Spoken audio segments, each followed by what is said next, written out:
Welcome to Revolutionary Motion, where we show you tennis from a different perspective.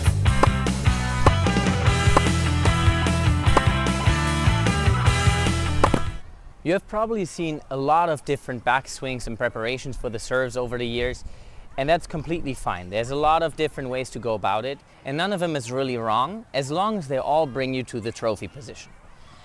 The problem with longer backswings, something like this, okay, or something like this, is that they're more difficult to repeat. So it is very difficult to always get the racket into the perfect spot for the trophy position if you have a longer backswing compared to a shorter backswing.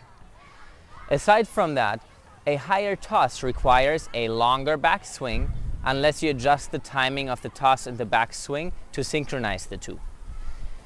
In other words, if you want to make it very easy for yourself to hit a great serve on a consistent basis, it is advisable to keep your backswing on the shorter side, something like this. You will still get into the trophy position and you will still be able to execute a perfect serve. Now, you've probably heard a lot of people say that the longer the backswing, the more motion you can already create and the more momentum you can create before you're actually starting to swing for the ball. And that would only be correct if there was not such a thing as the trophy position. It's called the trophy position because you are pausing in that position until you are ready to hit, until the ball is in the right spot and until you know that now is the right timing to start with your swing. If that trophy position didn't exist, a smooth and continuous backswing that goes over into the swing would be required to create more power. But since you already stop in the trophy position anyway with your backswing, the backswing has no influence on how hard you hit your serves.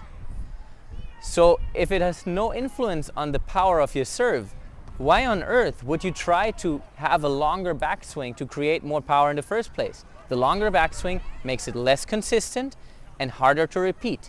So a shorter backswing is really the way to go for most lower level players that are struggling with their service motion, because it makes it way simpler for them to repeat the motion identically every single time and thus create a more consistent serve in the end. In conclusion, if you're the type of player that has a longer backswing, that is totally fine as long as you don't have any struggles with your serve consistency and the repeatability of your serves. If you struggle with those things, a shorter backswing is the way to go to avoid any of those mistakes. Hope you enjoyed this video. Please like and subscribe, and we'll see you guys soon.